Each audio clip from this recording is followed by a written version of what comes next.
오늘 우리에게 주시는 하나님의 말씀은 사도행전 7장 23절부터 32절까지 말씀입니다.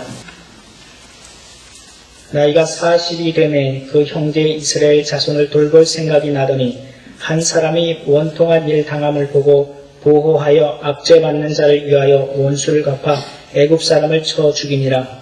그는 그의 형제들이 하나님께서 자기의 손을 통하여 구원해 주시는 것을 깨달으리라고 생각하였으나 그들이 깨닫지 못하였더라. 이튿날 이스라엘 사람끼리 싸울 때에 모세가 와서 화해시키려 하여 이르되 너는 형제인데 어찌 서로 해치느냐 하니 그 동물을 해치는 사람이 모세를 밀어뜨려 이르되 누가 너를 관리와 재판장으로 우리 위에 세웠느냐? 내가 어제는 애굽 사람을 죽임과 같이 또 나를 죽이려느냐 하니 모세가 이 말 때문에 도주하여 미디안 땅에서 나그네 되어 거기서 아들 둘을 낳으니라. 40년이 참에 천사가 시내산 광야 가시나무 떨기 불꽃 가운데서 그에게 보이거늘 모세가 그 광경을 보고 놀랍게 여겨 알아보려고 가까이 가니 주의 소리가 있어 나는 내 조상의 하나님 즉 아브라함과 이삭과 야곱의 하나님이라 하신대 모세가 무서워 감히 바라보지 못하더라. 아멘. 이스라엘 노예의 수가 이집트 국민의 수를 능가하는 것을 경계한 이집트의 파라오는 이스라엘 노예가 사내 아이를 낳으면 반드시 죽이라는 엄명을 내렸습니다. 하지만 모세의 부모는 파라오의 명령을 좇지 않았습니다. 그들은 자신들의 목숨을 걸고 갓 태어난 모세를 석 달 동안 숨겨서 키웠습니다. 하지만 그것이 더 이상 불가능하게 되자 그들은 갈대로 방수용 구명 상자를 만들어서 그 속에 아이를 누인 뒤에 나일강 갈대 사이에 상자를 내려 놓았습니다. 하나님께서 하나님 보시기에 아름다운 그 아이를 반드시 구해내시고 또 그 아이를 통해서 이스라엘 백성들을 구원해 주실 것을 믿었기 때문이었습니다.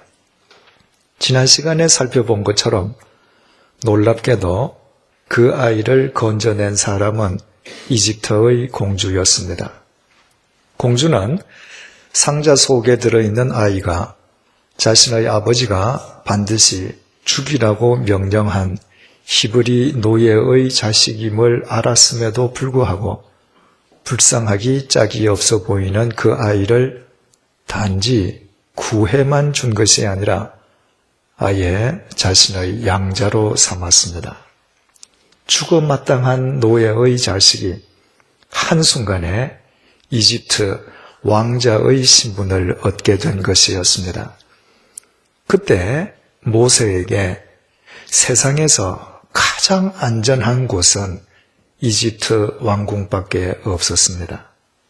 그것은 참으로 사람의 상상을 초월하는 일이었고 사람이 꾸미려 한다고 해서 될 일도 아니었습니다.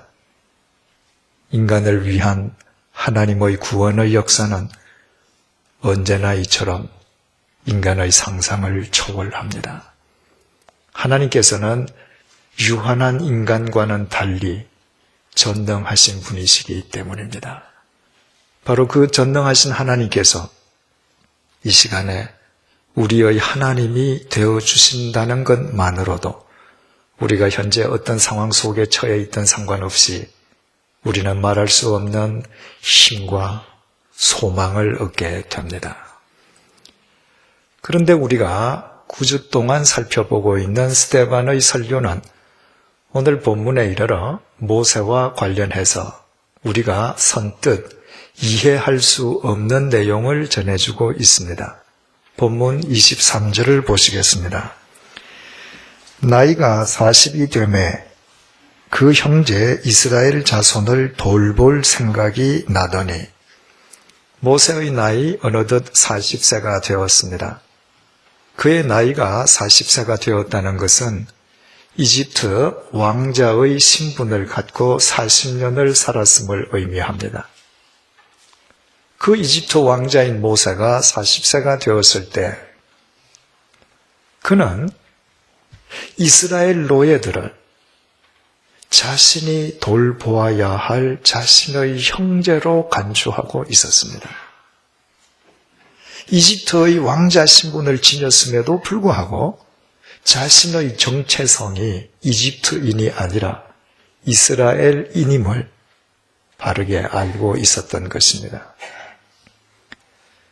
자기 정체성에 대한 모세의 인식은 모세의 사고 속에만 머물러 있었던 것이 아니었습니다.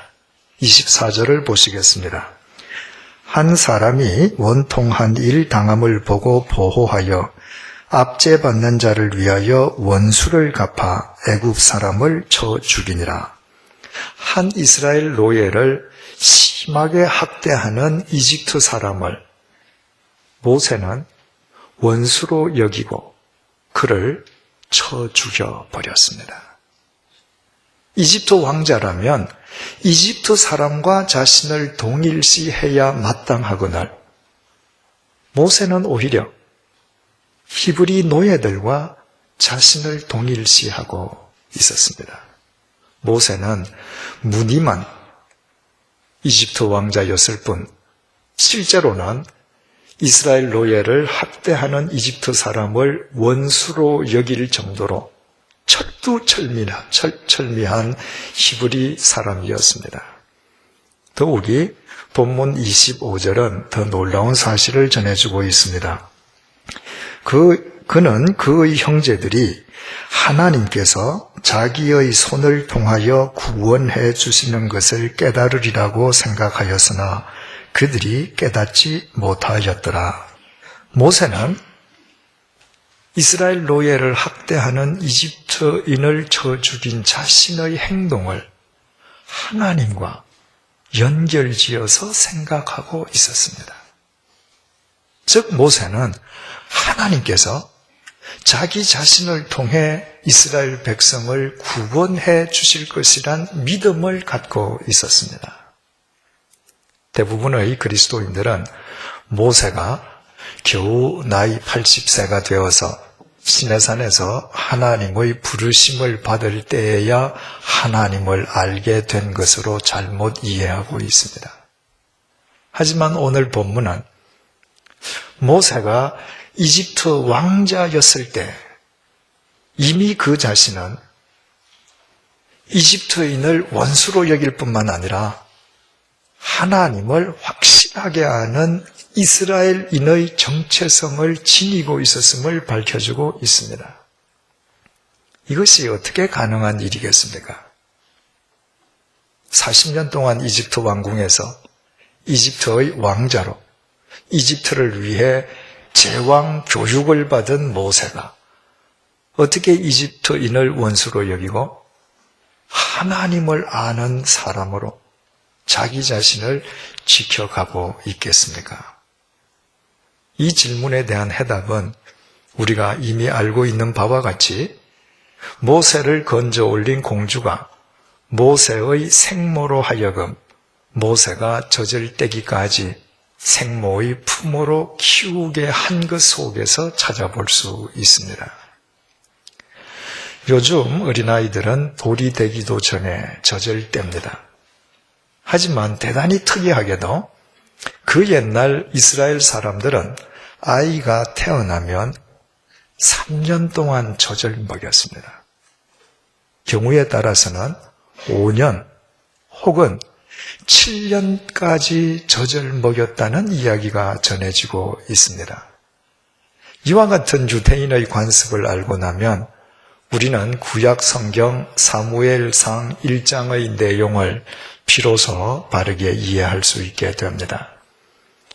아이가 없는 한나란 여자가 있었습니다.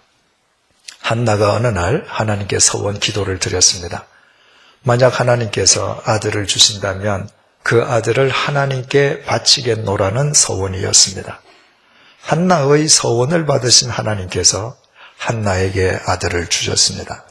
한나는 자신이 소원했던 대로 아이가 젖을 땜과 동시에 아이를 성소에 바쳤습니다. 만약 그때 젖을 뗀 그 아이가 똥 오줌도 가리기 전 돌이 되기도 전의 상태였다면 그 아이를 성소에 바친다는 것 자체가 불가능했을 것입니다.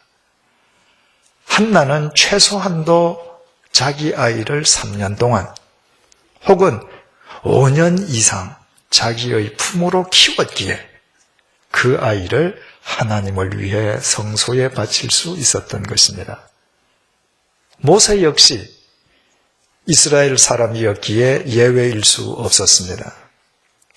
모세의 생모 또한 모세를 최소한 3년 혹은 5년 이상 자기 품에 품고 자기 젖을 먹이며 양육했을 것입니다. 모세의 생모가 어떤 사람입니까? 사내 아이가 태어나면 죽이라는 왕명을 거역하고 목숨을 걸고 하나님을 믿는 믿음으로 모세의 생명을 지켜내었던 믿음의 여인이었습니다. 그 믿음의 여인이 자기 품으로 최소한 3년 혹은 5년 이상을 모세를 키우며 그 모세에게 모세의 정체성이 누구인지 앞으로 이집트 왕궁에서 살아가는 동안 하나님을 위해 무엇을 어떻게 해야 할 것인지 매일 그 아이의 심령 속에 되새겨주지 않았겠습니까? 따라서 40세가 된 이집트 왕자 모세가 이스라엘인이란 자기 정체성을 제대로 지키고 있었던 것은 조금도 이상한 일이 아니었습니다. 이것이 본문 22절이 이렇게 증거하는 까닭이기도 합니다. 모세가 애굽 사람의 모든 지혜를 배워 그의 말과 하는 일들이 능하더라.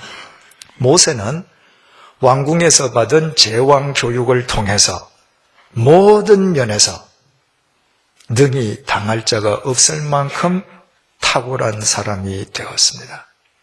자기의 정체성이 누구이며 자기에게 주어진 삶의 책무가 무엇인지를 바르게 이해하고 있었기에 자신에게 주어진 제왕 교육의 기회를 최선을 다해서 활용했던 까닭이었습니다. 마침내 그 모세가 40세가 되었습니다. 그리고 자기 동족인 이스라엘 노예를 학대하는 이집트인을 원수로 여기고 살해해 버렸습니다. 어찌 그런 일이 그날 처음 있었겠습니까? 모세가 사는 동안 이집트인들이 매일매일 히브리 노예들을 학대하지 않았겠습니까? 그러나 모세는 더 이상 참지 않았습니다. 이제야말로 분연히 일어나 행동할 때라고 생각한 모세는 자신의 형제를 지키기 위해 이집트인을 쳐 죽였습니다. 그리고 모세는 이스라엘 노예들이 자신의 행동을 하나님께서 자신을 통해서 이스라엘 백성들을 구원해 주시는 것으로 받아들여 줄 것으로 기대했습니다. 하지만 본문 25절에 의하면 이스라엘 백성들은 전혀 그렇게 생각하지 않았습니다. 그뿐이 아니었습니다. 26절에서 28절을 보시겠습니다. 이튿날 이스라엘 사람끼리 싸울 때에 모세가 와서 화해시키려 하여 이르되 너희는 형제인데 어찌 서로 해치느냐 하니 그 동물을 해치는 사람이 모세를 밀어뜨려 이르되 누가 너를 관리와 재판장으로 우리 위에 세웠느냐 네가 어제는 애굽 사람을 죽임과 같이 또 나를 죽이려느냐 하니 이튿날 이스라엘 노예 두 사람이 서로 심하게 다투는 것을 모세가 목격했습니다. 모세가 그 두 사람 사이에 끼어들었습니다. 너희 둘은 본래 형제인데 왜 다투느냐며 서로 화해할 것을 종용했습니다. 하지만 이스라엘 노예는 모세의 말을 듣기는커녕 모세를 밀어뜨리면서 누가 너를 지도자로 세웠느냐? 어제는 에집트 사람을 죽이더니 오늘은 나를 죽일 셈이냐고 덤벼들었습니다. 상식적으로 그것은 절대로 있을 수 없는 일이었습니다. 모세의 공식적인 신분은 이집트 왕자였습니다. 이스라엘 노예들에게 이집트 왕자는 절대적인 존재였습니다. 이스라엘 노예들이 이집트 왕자 앞에서 할 수 있는 일이라고는 왕자가 무엇을 명령하든 절대 복종하는 것 뿐이었습니다. 그런데도 이스라엘 노예들은 이집트 왕자에게 복종하지 않았습니다. 대드는 것도 모자라서 감히 노예가 왕자의 몸에 손을 대고 왕자를 밀어뜨리기까지 했습니다. 한마디로 서슴없이 죽을 짓을 한 것입니다. 이 노예가 바보 천치가 아닌 다음에야 어찌 감히 스스로 죽을 짓을 자행했겠습니까? 그것은 이스라엘 노예들 역시 모세가 누구인지 알고 있었음을 의미합니다. 모세가 비록 이집트 왕자의 신분을 지니고 있긴 하지만 모세의 몸속에 흐르고 있는 피는 자신들과 똑같은 히브리인의 피임을 이스라엘 노예들은 정확하게 알고 있었던 것입니다. 모세의 생모가 최소한도 3년 자기 품으로 모세를 양육한 뒤에 모세가 공주의 양자로 입양되었으니 세상에 이스라엘 노예치고 그 사실을 모르는 이스라엘 사람이 어디에 있었겠습니까? 이스라엘 백성들은 매일매일 노예의 고된 고역 속에서 죽지 못해 하루하루 살아가는 판에 모세 홀로 이집트 왕궁에서 호의호식하고 살아가니 이스라엘 백성들의 모세에 대한 불만과 상대적인 박탈감, 그로 인한 증오심이 얼마나 컸겠습니까? 그렇지 않고서야 이스라엘 노예가 감히 이집트 왕자인 모세의 몸에 손을 대면서까지 덤벼들 수는 없었을 것입니다. 결국 그 일로 인해서 모세는 이집트 왕궁에서 도망갈 수밖에 없었습니다. 이집트 왕자가 이집트 사람을 원수로 여기고 쳐 죽였으니, 그리고 그것이 자신이 동족으로 여기는 이스라엘 사람들에 의해서 공개되고 말았으니 그 사실이 이집트 파라오에게 알려지는 즉각 자신은 엄벌을 받을 것이 분명했기 때문이었습니다. 바꾸어 말하면 모세의 믿음의 예측이 빗나간 것이었습니다. 모세는 자기 동족을 위해서 이집트 사람을 쳐 죽이면 하나님께서 자신을 통해서 이스라엘 백성을 구원해 주실 것으로 믿었습니다. 하지만 하나님의 역사는 일어나지 않았습니다. 그리고 자신이 위했던 이스라엘 동족은 감사하기는커녕 도리어 공개적으로 자신을 배척했습니다. 그 상황 속에서 모세가 선택할 수 있는 최선의 결정은 죽음의 위협으로부터 도망가는 것이었습니다. 이제 본문 30절에서 32절을 보시겠습니다. 40년이 참에 천사가 시내산 광야 가시나무 떨기 불꽃 가운데서 그에게 보이거늘 모세가 그 광경을 보고 놀랍게 여겨 알아보려고 가까이 가니 주의 소리가 있어 나는 내 조상의 하나님 즉 아브라함과 이삭과 야곱의 하나님이라 하신대 모세가 무서워 감히 바라보지 못하더라. 모세가 이집트 왕궁을 도망한 이후에 또 또 40년이 흘렀습니다. 모세가 80 노인이 된 것입니다. 그런데 바로 그때 하나님께서는 드디어 모세를 통해서 출애굽의 대역사를 시작하셨습니다. 40년 전, 그러니까 모세가 40세였을 때 제왕 교육을 받은 모세는 이집트에서 타의 추정을 불허하는 탁월한 지도자의 면모를 이미 갖추고 있었습니다. 더욱이 그때 모세는 40세의 젊은 나이였습니다. 그 젊은 나이의 모세는 스스로 자신의 능력을 의지해서 이스라엘 백성을 구원하는 하나님의 도구가 되려 했습니다. 하지만 그 결과는 제왕 교육까지 받은 그 높은 학식과 능력으로 고작 이집트 한 사람 살해한 것으로 끝나버렸습니다. 그의 높은 학문과 능력이 타인은 고사하고 자기 한 명의 생명조차도 지켜주지 못했습니다. 오히려 그것들이 자신을 죽음의 위험 속으로 몰아넣었습니다. 그 모세가 80 노인이 되었습니다. 세상으로 보면 더 이상 쓸모없는 것처럼 보이는 80 노인이 되었을 때 하나님께서는 드디어 그를 통해서 역사하시기 시작하셨습니다.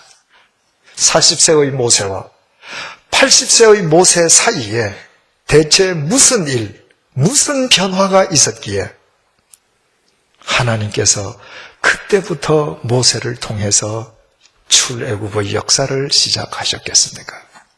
본문 29절을 보시겠습니다. 모세가 이 말 때문에 도주하여 미디안 땅에서 나그네 되어 거기서 아들 둘을 낳으니라. 이집트 왕궁에서 도주한 모세는 미디안 광야의 나그네가 되었습니다. 모든 것을 다 갖추고 전도 유망하던 왕자의 신분에서 하루아침에 아무것도 없는 삭막한 광야의 나그네로 전락해버린 것이었습니다. 이것은 단순히 급변한 모세의 처지를 표현하는 말이 아닙니다. 모세가 그제야 인생이란 한낱 나그네에 지나지 않음을 뼈저리게 느꼈음을 의미합니다. 바로 모세가 그 광야에서 얻은 자기 아들에게 지어준 이름을 통해서 우리는 그 사실을 알게 됩니다. 일반적으로 믿는 사람들은 자신의 신앙 고백을 담아서 자식에게 이름을 지어줍니다. 그래서 자식의 이름을 보면 부모가 어떤 신앙을 지니고 있는지 짐작할 수 있습니다. 모세는 광야에서 얻은 두 아들 가운데 첫 번째 아들의 이름을 게르솜이라고 지어주었습니다. 히브리 말로 나그네라는 뜻이었습니다. 모세가 광야에서 얻은 첫 번째 아들을 자기 품에 품고 사랑하는 그 아들에게 나그네라는 이름을 지어줄 때 그 모세의 심정이 어떠했는지 우리는 쉽게 짐작할 수 있습니다. 사랑하는 아들아, 너는 나그네다. 어떤 경우에도 인생이 나그네임을 잊지 말거라. 천하 제왕도 광야의 양치기도 나그네라는 의미에서는 아무런 차이가 없단다. 너는 일평생 하나님 앞에서 나그네로 살거라. 너는 나이 40이 넘어서야 이 중요한 사실을 깨달은 이 어리석은 아비처럼 살지 말거라. 그런 심정이 아니고서야 모세가 사랑하는 첫 아들에게 나그네란 이름을 지어 주었을 리가 만무합니다. 그렇다면 인생이 나그네란 사실을 깨닫는 것이 왜 그토록 중요하겠습니까? 모세가 광야에서 얻은 두 번째 아들에게 지어준 이름 속에서 그 해답이 찾아집니다. 모세는 두 번째 아들의 이름을 엘리에셀이라고 지었습니다. 하나님이 도우신다는 의미였습니다. 광야에서 모세가 한 손으로는 첫째 아들 게르솜을 안고 또 한 손으로는 둘째 아들 엘리에셀을 안고 있는 그 광경을 머릿속에 그려보십시오. 그 모습 자체가 모세의 위대한 깨달음과 신앙 고백인 동시에 우리를 향한 모세의 메시지임을 알게 됩니다. 자기 자신이 나그네임을 아는 자만 엘리에셀의 하나님을 온전히 의지할 수 있고, 자기 자신이 나그네임을 아는 자에게만 하나님의 도우심이 온전히 임할 수 있고, 자기 자신이 나그네임을 아는 자에게만 하나님께서 그를 통해 출애굽의 역사를 일으키신다는 모세의 깨달음이요, 신앙 고백이요, 선포였습니다. 그렇다면 여기에서 우리는 왜 하나님께서 그토록 사랑하시던 아브라함의 후손, 당신의 선민인 이스라엘 백성들로 하여금 이집트에서 그 혹독한 노예 생활을 거치게 하셨는지 그 연유를 알게 됩니다. 사도행전 7장 6절은 아브라함의 후손에 대한 하나님의 말씀을 증언해주고 있습니다. 하나님이 또 이같이 말씀하시되 그 후손이 다른 땅에서 나그네가 되리니 그 땅 사람들이 종으로 삼아 400년 동안 괴롭게 하리라 하시고, 하나님께서 이스라엘 백성들을 이집트에서 노예 생활을 거치게 하신 것은 인생은 한낱 나그네에 지나지 아니함을 그들의 온 삶으로 확인하게 해 주시기 위함이었습니다. 그것이 이스라엘 백성들에 대한 하나님의 배려요 사랑이었습니다. 자신이 나그네임을 아는 자만 엘리에셀의 하나님에게 자기 삶을 온전히 의탁할 수 있기 때문이었습니다. 그렇다면 이 세상에서 과연 누가 지혜로운 사람이겠습니까? 우리가 살고 있는 이 세상은 우리의 목적지가 아니요, 우리가 거쳐가야 할 광야일 뿐이요, 그 광야 위에서 우리는 나그네일 수밖에 없다는 사실을 하루라도, 한 시간이라도 빨리 터득하는 사람이 지혜로운 사람입니다. 엘리에셀의 하나님께서는 그런 사람을 도구로 쓰시어 당신의 새 역사를 펼치시기 때문입니다. 잊지 마십시다. 모세는 절대로 80세가 되어서야 하나님을 알았던 사람이 아니었습니다. 모태신앙인으로 태어난 모세는 믿음의 생모의 품에서 젖을 먹고 자라면서 자신의 정체성을 알았고, 하나님을 알았고, 하나님께서 자기에게 부여하신 삶의 책임을 알았습니다. 모세는 자신의 행위가 하나님의 뜻이라는 믿음도 갖고 있었습니다. 그러나 불행하게도 모세는 나이가 40이 넘기까지 자기 인생이 하나님의 품에 안기기 전까지 이 세상에서 한낱 나그네에 지나지 않음을 몰랐습니다. 자기 인생이 나그네임을 알지 못했기에 모세는 하나님을 알긴 했지만 하나님을 믿기보단 제왕교육을 통해 받았던 자신의 학문과 능력과 소유를 더 믿었습니다. 그러나 그것들이 모세를 지켜주기는커녕 그것은 단지 타인과 모세를 동시에 해치는 흉기가 되었을 뿐이었습니다. 그러나 인생이 게르솜임을 깨달은 모세가 엘리에셀의 하나님에게 자신의 삶을 온전히 의탁했을 때 모세가 지녔던 것 가운데 하나님을 위해 아름답게 쓰이지 않는 것이 하나도 없었습니다. 제왕교육을 통해서 받았던 그의 지식, 지도력, 행정력이 모두 출애굽을 위한 위대한 도구로 승화되었습니다.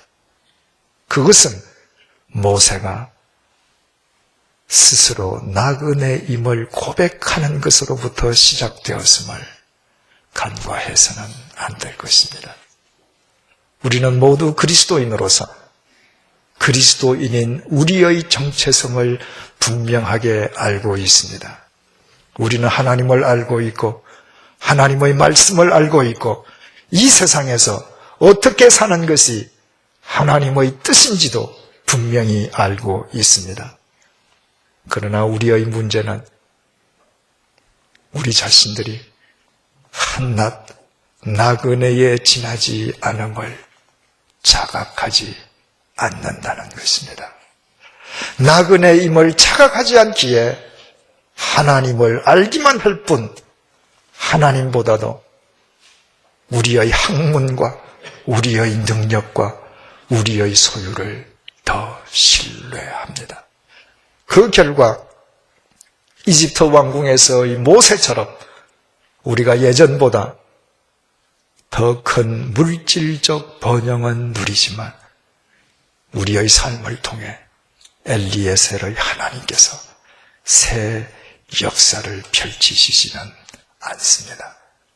도리어 우리가 하나님보다 더 신봉하는 우리의 학문과 소유와 능력이 우리 자신을 망치고 이 사회를 허물어뜨리고 세상의 것을 더 신봉하는 우리의 사고방식이 사랑하는 우리 자식들의 앞날도 해치고 있습니다. 올해 우리 교회의 표어는 야긴과 보아스입니다. 어떤 상황 속에서도 하나님께서는 한 개인과 한 국가의 역사를 바로 세우실 수 있고 또 하나님에게만 그 능력이 있다는 믿음에서입니다. 사랑하는 교우 여러분, 정녕 야긴과 보아스의 하나님을 믿으십니까? 이 세상이 아무리 어지럽다 할지라도 하나님께서 우리의 삶을, 우리의 사회를 바로 세우실 수 있으심을 믿으십니까? 그렇다면 이 시간 우리 모두 이 세상에서 한낱 나그네에 지나지 않음을 우리의 삶으로 하나님께 고백하십시다. 그때부터 우리의 삶 속에 출애굽의 역사가 시작될 것입니다. 나그네임을 자각한 사람에게 하나님은 엘리에셀의 하나님이시요 엘리에셀의 하나님이 곧 야긴과 보아스의 하나님이시기 때문입니다.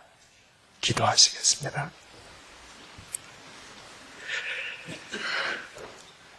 내가 아무리 세상의 것으로 나 자신을 치장한다 한들 나 자신은 매일 공동묘지를 향해 질주하는 정처 없는 나그네임을 고백드립니다.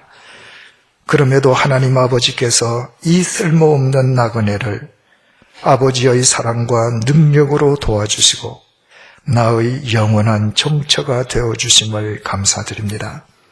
앞으로 나 자신이 게르솜임을 잊지 아니하므로 온전히 엘리에셀의 하나님께 나 자신을 의탁하게 도와주옵소서.